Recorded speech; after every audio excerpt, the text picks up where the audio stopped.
Welcome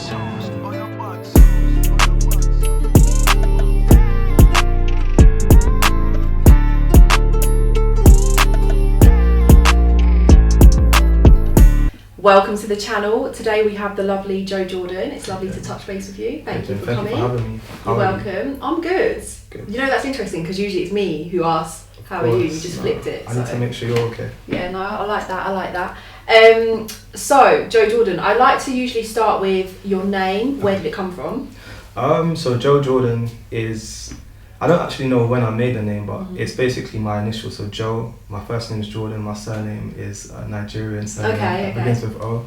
So Jo, it was my initials, and I thought, you know what, Jo Jordan, because there's so many Jordans. So whenever people say Jo Jordan, I think it's, you know, people they know who differentiate exactly. you. Yeah, nice. Exactly. So yeah, that's the origin of where nice. comes from. So when did you give yourself that name? When was the start of your music journey? I started singing when I was 16, or Okay. 15, 16, just at the end of high school. But at that time I wasn't Jo Jordan. I think that came around when I was 17, 18 maybe. Yeah.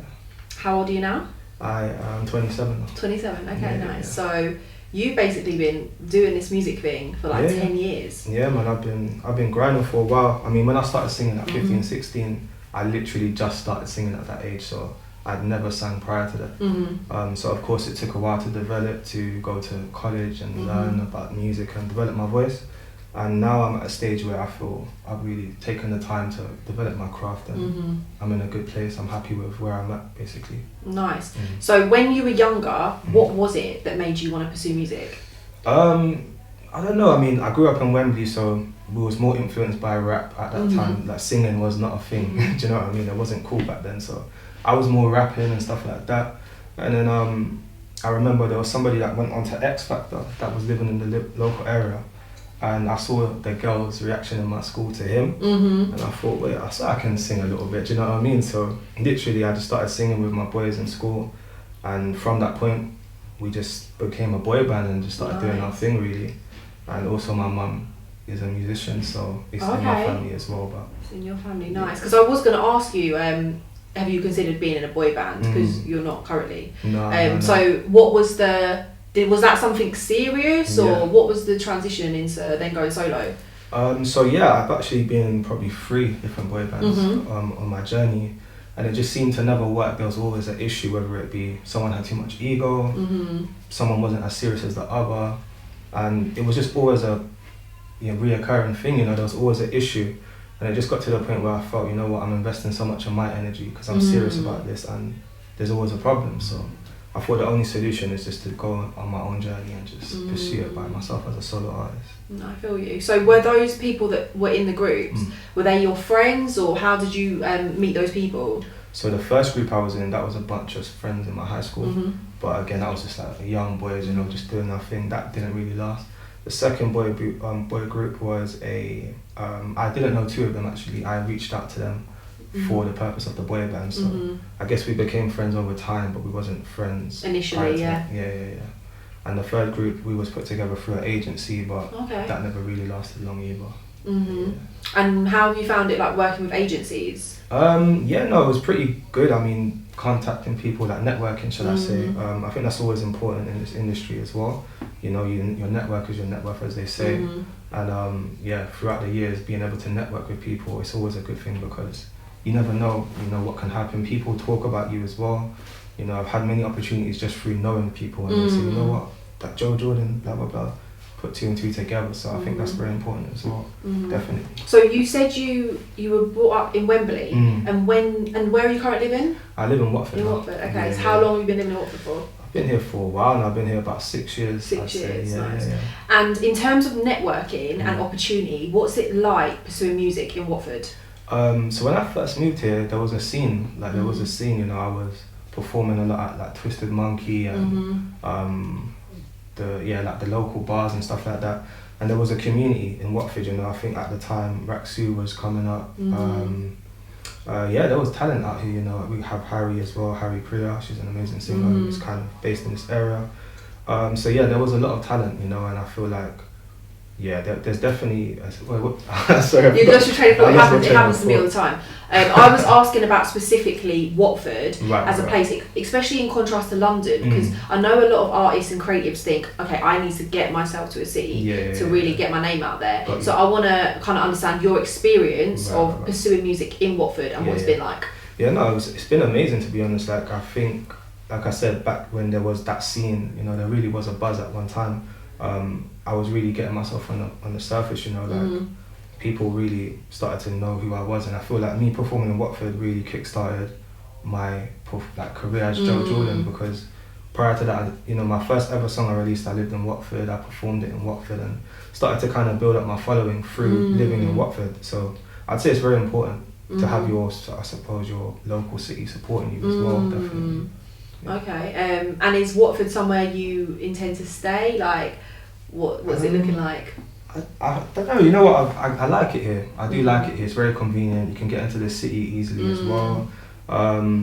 Perhaps, yeah. I mean, I don't really have no plans to move anytime soon, so I'm going to be here for a while. Okay. And in terms of your music career, what's your vision? What's your like biggest milestone that you want to see yourself here? I mean, I've been slowly ticking little milestones off. So I've recently just come back from Italy. I was out there. That was my first like gig abroad. Nice. So that was an amazing thing. That was on my vision board as well. So that was really cool. But long term, it's to be able to perform my music all around the world and have people who really resonate with my music. You know, people who have been following me from day one, or you know, that really identify and relate to my music. And I think that's my long term goal. Yeah, just longevity. I think that's important in anything you do. So, yeah. So you've said you got into singing. What was the kind of initial reaction when you started singing from like people around you, friends, family? I mean, as far as the people in school, like they was pretty gassed because it's just random. You know, I never sang before. I used to do sports, rap, whatever. So when I started singing, I was like, wow, you can actually sing. So their initial reaction was quite surprised. I think my mum always knew I could sing because I used to do a little something with her from time to time. But they were always supportive, you know. My parents supported us with whatever we wanted to do. So it was a great reaction from my family as well. That's good. Who did you grow up listening to? Like, who inspired you? It's funny because like I was never listening to R&B music before I started singing. But when I did start to sing, I had to kind of do my research, and I started to look into artists like Joe Odyssey, Boyz II Men. I remember when I was about 16, 17, I went to a Chris Brown concert in the O2. Yeah. That was a vibe, man. Like that really inspired me. Just seeing the performance, the energy, the crowd, the girls, of course. You know, it was just a vibe all around. And I think a lot of the old school R&B artists, though, that was who really inspired me coming up as well, for sure. Yeah. Do you think pursuing R&B is more difficult than, say, like rap? I would say so. I think if you look back, R&B artists were really the artists that the girls loved, the people loved, you know what I mean? If you look back years ago, and I feel like rappers are now the new R&B artists, essentially. Like, they have the girls going crazy, you know, they want the rappers to get me. So, yeah, man, I think times have changed slightly, but I feel like there's still a market for it, definitely. But yeah, it's just about finding that, you know what I mean? But definitely there's still a market for it, for 100%. In terms of how you work and how you create, what's your creative process? Like, you write all your own music? Yeah, I work with a talented songwriter as well. Okay, so nice. From time to time, his name is Nemo. He's another artist, shout you out, bro. But yeah, man, my process normally starts with like guitar, keys. I like to play with my band, and we just get a vibe going, some chords, and I'll just start freestyling some melody ideas and record it, and then before you know it, when I listen back, I'm like, okay, that melody works. I'm actually saying words in that freestyle, that works, and we start piecing it together like a little puzzle, basically. That's kind of how I normally work. Yeah.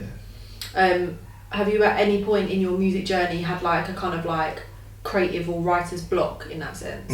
Have you had a time where you've been not as a creative, and how did you deal with it? Yeah, I think there was a period of time where I went through like a incident that happened, basically, and I just lost motivation, to be honest with you. Like, I wasn't really creating, I wasn't really in that mind space. That was quite hard because obviously when I create music, I'm happy, I'm in my good zone, you know what I mean? But when I'm not performing or when I'm not doing music related stuff, 9 times out of 10 is because I'm not in a good space mentally. So that was tough, man. But yeah, I'm just glad to be able to have got out of that and started creating again, you know. Yeah. So what would you say motivates you to keep going? What motivates me to keep going, I'd say probably people's reaction. You know, whenever I perform, for example, and you see the crowd's reaction to what you bring and what you present to them, it's like, you know, that's crazy. Like, you know what I mean? Like, that really motivates me. I think, yeah, like, I would say, yeah, that's probably a big part of it, but also just how it makes me feel as well. Like, I love what I do. I love making music. I love creating, and it makes me feel like I'm expressing myself through my music. It's like, it's an expressive thing, and yeah, man, I'd say them two probably are the main factors, to be fair. Yeah. I was actually speaking to an artist earlier on today, and we were discussing about like the validation when it comes to music, in terms of, you know, the views, like you're putting out work which you might think is amazing, and then if it doesn't get the reaction that you want, like what's your kind of like opinion on it, in the sense that how it affects you and the way you make music? Yeah, I think we always look for a certain amount of likes, certain amount of views, whatever, even if it's an Instagram post, whatever, especially if you're in a creative field, and if you don't get what you set out to maybe get as far as the reach, that could have a little effect on you. Maybe you start doubting yourself, you start feeling like, oh man, it must be dead, like, it's not making sense and whatnot. But obviously for me, because I know the long-term goal and vision, I know that those things are minor. Do you get me? Like, as long as you have a plan of action and you know what you're doing, and you know sort of the, how do you say, like, you know, like what you're bringing to the table, like you shouldn't really, you know, that self-belief. Yeah, you gotta believe like in yourself, and they say you gotta fake it till you make it, essentially. And like, if you don't believe in your product, no one else will ever believe in it. So you can't doubt yourself just because you're not getting a certain amount of views. You gotta stay consistent and just put out great content, and eventually it will make sense. Yeah, makes sense. So you said before, you mentioned a vision board. Do you believe in like manifestation and things like that? Yeah, definitely. I mean, I'm not like over the top with it, to get me, but no, I definitely have a vision board in my room. I think it's important to have that there, just to remind you all the time of certain things. And it's crazy because it happens. It might not even happen in the way that you think it would happen. So let's say, for example, I had a yacht on my vision board, and that doesn't necessarily mean I'm gonna buy a yacht. Own it, yeah. But when I was in Italy, after the performance, some people loved it and they said, come party on our yacht, and I've never been on a yacht before. So it's like that indirect manifestation. Yeah, I get it. Yeah, man, like I think it's important to have that, just to be clear of what you want to achieve in life. In terms of like more your personal life, are you dating at the moment? What's your... Nah, just recently broke up with my girl. Oh, so, really? Or my ex, should I say, yeah, man. And have you found like relationships in the past, have they been supportive of your music? Has it affected the relationships in any way? No, not really. I think they've always been supportive because they know what I do, you know, before getting with me. So I always make sure to express to them what, like, it might sound a bit crazy, but I like to talk about where it's gonna be. So I'm like, for example, if I was here and there was like loads of different girls, like, would that bother you? I ask them these questions because I think it's important, and yeah, they kind of know where I'm heading and what my goals are and stuff like that. So it's never really been an issue in any of my relationships. I mean, I've only had 2, but yeah, it's never been an issue, to be honest with you. Yeah. Good to hear. And in terms of like, as an R&B singer, over these last couple of years, do you feel like you've changed as an artist? Like, do you feel like even things to do with the way you sing or your image, like what would you say are the biggest changes? I guess just adapting to what is sort of current, essentially. But like, I don't like to look too much at what is going on right now. I always make sure that I put my spin, the Joe Jordan spin on whatever I do. But obviously you've got to be a bit mindful of what is going on at the moment, because I remember I have released music in the past where people have said, oh, that's kind of dated or whatever, do you get? So I guess it's just looking at what is going on as well. You should kind of keep an eye, but I think always be true to you as an artist and make sure that you put, you know, your kind of source on whatever you put out there. Like, I think it's very easy to look at, okay, he did that, I'm gonna do that, hopefully I blow up. Like, you know, that's a way of looking at things. Maybe it's worked for some people, but for me, that's not really my route, if that makes sense. Who would you say in the UK that you would like want to collaborate with on a song? If we're talking rappers, I would like to work with I think Central C's sick right now, he's doing this thing. Dave, I think he's hard. But I think it's really good for R&B artists to collaborate with each other. I don't see that often in the UK, especially, maybe in America more so. But I think Jack James, he's a sick singer. Ordeal, I think his name is. Yeah, man, he's hard. Yeah, man, there's a few artists coming up and I think everyone's just doing their thing, so yeah. How do you go about like collaborations? Because are you independent? Yeah. So how do you go about if you want to collaborate with someone? Do you hit them up or? Yeah, I mean, like, I've just released a song today with Bluey Robinson, and he was an artist that I was actually looking up to when I first started singing.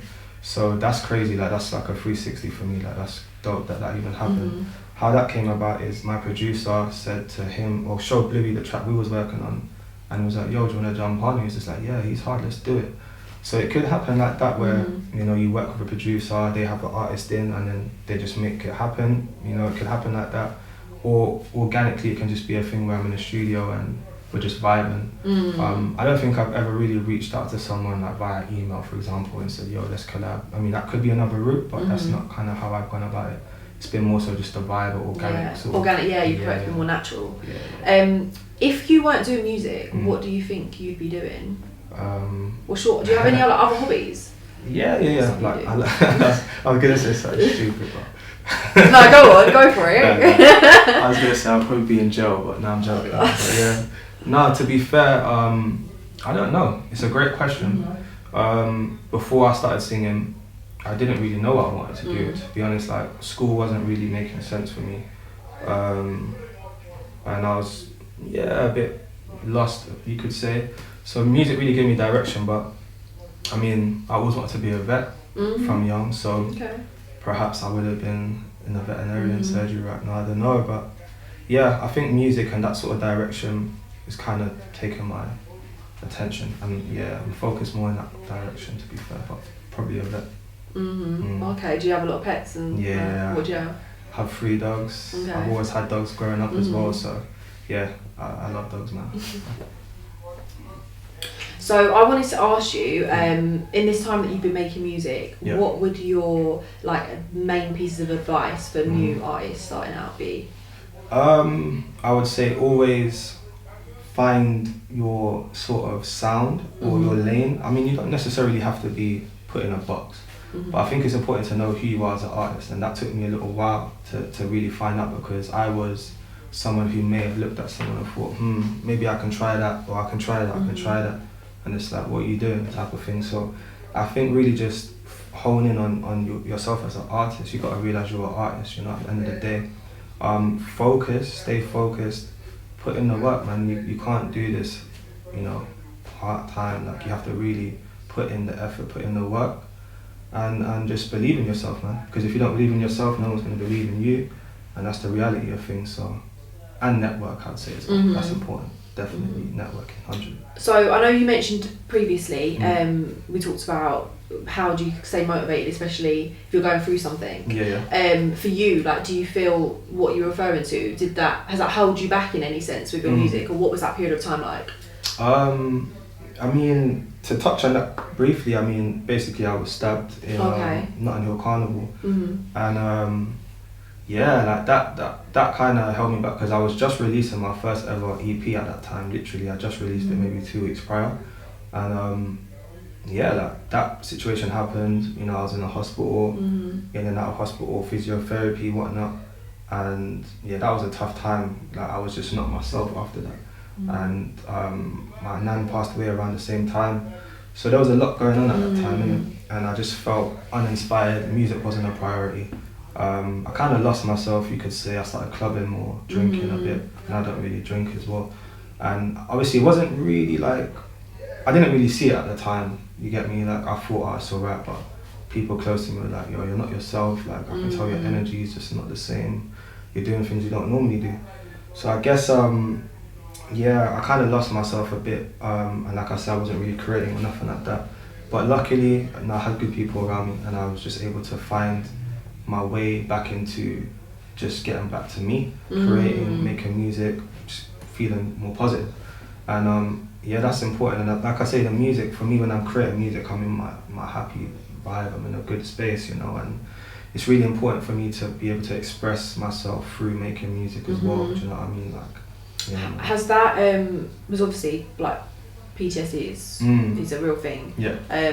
Has that event of the carnival, has that affected, like, in terms of like anxiety towards performing in like public spaces and stuff? Has that affected your Not music really. now? I mean, I have had a few little episodes, you could say, where I've been in a busy crowd or a crowd and I just start bugging out. I'm like, I've been stabbed. Like, so I'm laughing. It's not really funny, but yeah. I mean, like that's happened to me a few times. Like if I have my headphones in and someone comes close to me, I just start checking for blood and stuff like that. That's mad.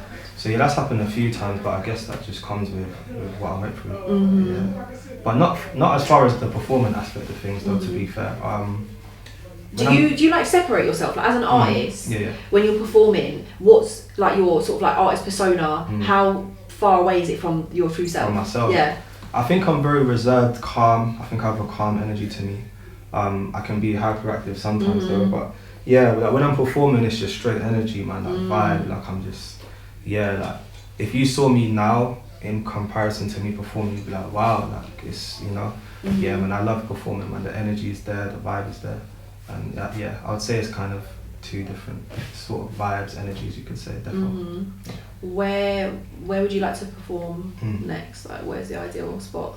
I want to basically open up for a big R&B artist. I think that's the next goal to tick off the list. Yeah. I've never done that before. Who are you thinking of? I don't know. I mean, I feel like there's a lot of artists in the UK doing their thing as well, especially the females. And there's a lot going on, man. There really is a lot going on. I don't really have anyone specifically in mind, but or maybe I do. I just don't want to say it. Fair enough. But yeah, like working towards that and putting on my own headline show as well. Yeah. Do you feel like, are you someone that puts a lot of pressure on yourself, or you quite like go with the flow? What's your mentality? I would say probably a bit of in the middle. I definitely can be my worst critique. And that's probably held me back a lot, you know. Like I've had so many songs that I've made for years that I've never even put out, and people are like, yo, put that out. And it's crazy because I think at a certain time, it could take one person who I respect to say, yo, I don't think you should put that out, and I wouldn't put it out. Really? Yeah. I'd done that to a couple tracks of mine that I thought that I regret to this day. So I think it's always important to make your own decisions, you know. Like don't listen to everybody. Follow your heart with it. Like I think we tend to do that, you know. If you got 100 positive comments and one negative, you're hurt by the one negative and disregard the positive one. So I think it's important always to have your own, make your own mind, make your own decision. You know? Don't be too influenced by other people because everyone has their own opinions, you know. So you've got like quite a lot of music out on YouTube. Do you like really pre the comments? What are you like if you know that you're going to be affected by the, like, you know, the opinions of others? How do you like protect yourself from that? I mean, lucky for me, I've not really had much negative comments. But it just doesn't bother me. Like I'm confident in myself in it, so that don't really bother me. That don't faze me too much, to be honest with you. Yeah. What would you say in the music industry does bother you? Which kind of wish could be changed or kind of puts you off sometimes? I feel like maybe within the UK, from what I see, is quite I don't even know if it's an ego thing, but I feel like a lot of people are just more to themselves, whereas, you know, from experiences of being in other countries, people are more open to just create with one another. Like, I think it's important to have a space like Bass Lab studios where people can just come and just vibe and just be able to connect, you know. Like you just put the ego aside, it's like, yo, let's vibe, let's create, you know. And I think we need to do that more in the UK, just you know, everybody just network and just work together. Like I think that should be a thing out here because I feel like there's not enough of that basically. Have you ever considered doing another genre? Yeah. Or do you think you will? Yeah, I mean, I've done a garage remix to one of my songs. Yeah. That's I've done quite a few shows within the garage scene. So yeah, I've done a lot of that stuff. Obviously, like I've got Nigerian roots, and my dad's always wanted me to do some Afro beats, tap into that side. So maybe I might do a little few ventures in that avenue as well. But obviously, R&B is my what I do, and so when you found your voice and everything. But I can always put R&B on anything. Like I will never dim my vocal down. But it's like it could be R&B on any genre, to be honest. So, yeah. Do you feel like, as an artist that's been making music for quite a while, do you have a specific like age or milestone in mind where you'd stop music, or is it something which you just want to do forever? Yeah, no, so initially when I started at 16, I thought, right, I'm going to be big when I'm 18. When I was 18 and I'm not as big as I wanted to be, right, I'm going to be big when I'm 21.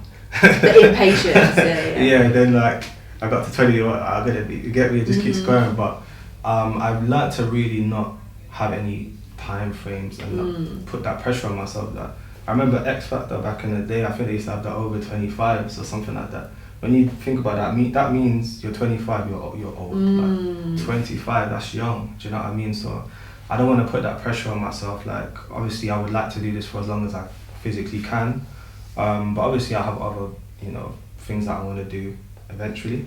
But for right now, music is the priority, is the focus. Can you give us a bit of an insight on what else you want to work on? Other ventures. I'd like to tap into like acting. I've been doing a bit of that. Been doing a bit of extra work as well and stuff like that. Yeah, like I feel like it kind of goes hand in hand with what I do, being music and stuff. And long term, obviously, I have goals that I would like to achieve and venture into different sort of industries. But for right now, I think the entertainment industry is what I'm set up to focus on. In terms of your videos, like I've seen quite a few of them, the concepts are like really good. Do you have a team, or in terms of the creation, who mainly like decides everything? So I always have an idea, I come up with the idea and then I'll put it forth to whether it be the videographer I'm working with or like the creative director, and we sort of come up with a mood board and we kind of go from there. I always try to have a concept with the videos that I make. I don't ever want to put out a video that just is generic. I always want to make sure there's a story behind it, because I feel like the music I make and want to make, it's got to have a message, it's got to make sense. So yeah, I think that's the kind of the process, I normally talk with my videographer and creative director. Are you quite like loyal with who you work with, or are you open to working with other people? I mean, I have a team, but I'm open to work with other people, and if it fits, bridge the gap, they can start working with us on certain things. But I definitely have a team that I work with now, like my band, producers, songwriters. Okay, amazing. It was lovely to touch base with you. I feel like... Thank you for having me, man. Pleasure. Yeah. I love what you guys are doing here as well. Big up the guys, man, I'm Joe Jordan. If you guys want to connect on social media, Instagram, Twitter, Facebook, at Joe Jordan Music. That's JOJORDAN Music. Make sure you guys follow up Bass Lab, social media. I mean, what's the platforms? What's the... Yeah, Bass Lab Studios. Let them know where to follow you guys. Thank I feel you like so I'm taking much. your job. No, you're doing good. Thank you. It gives me a break.